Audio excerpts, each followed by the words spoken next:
Sprains and strains account for almost 40% of injuries registered with the Workplace Safety and Insurance Board. That's why you should take a close look at potential hazards associated with musculoskeletal disorders within your warehouse. Simple, low-cost solutions are often all that is needed to offset the impact of these hazards on both the employee and the organization. MSDs are injuries and disorders of the musculoskeletal system, which includes the muscles, tendons, nerves, and other soft tissues. MSDs can occur anywhere in the body. The back is the most common, but the shoulders, neck, elbows, hands, and wrists are also frequently involved. MSDs occur in the workplace when the demands of the job exceed the capabilities of the worker. They're usually associated with three main hazards: force, when moving product and equipment; repetition, when using the same body parts repeatedly with few breaks or chances to rest; and awkward posture, when the muscle tissue is put at a mechanical disadvantage.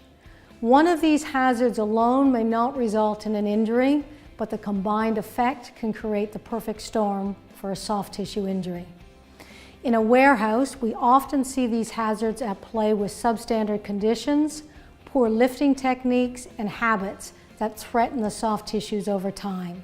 Things like repetitive bending or reaching and twisting to lift product from the pick location to the pallet, lifting from above shoulder level or while holding the load away from the body, prolonged standing with the majority of the weight on one leg, heavy lifting after periods of prolonged sitting, like getting off a lift truck to retrieve an item, twisting through the trunk instead of shifting the hips to get a clear view when traveling in reverse, working with awkward back and neck postures when operating equipment, like looking overhead to an elevated pick location, exerting extra force to push an overloaded cart, or struggling to steer a cart with worn casters. Working in freezer storage areas where dexterity and movement may be more difficult due to the cold.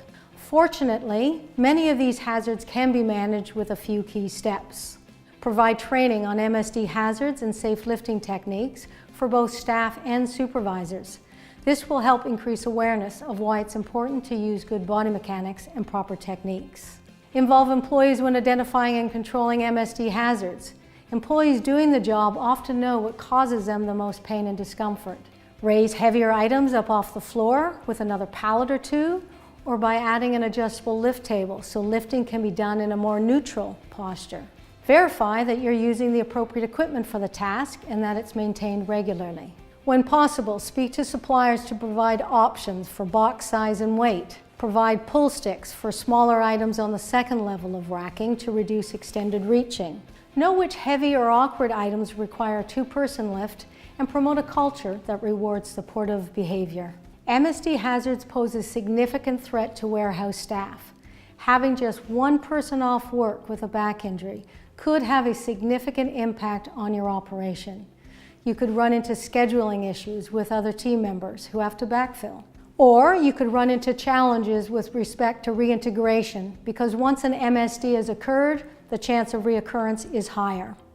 And that doesn't even take into account how debilitating it can be for the employee. Prevention for these types of injuries is key.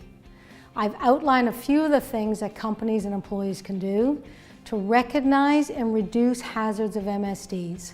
But if you're unsure, consider an ergonomic assessment of your workplace. A qualified ergonomist can isolate the specific hazards and offer solutions to ensure your staff are working smarter, not harder. After all, work shouldn't hurt. I'm Sandra Patterson, and this has been your health and safety tip from Workplace Safety and Prevention Services. For more information, visit WSPS.ca.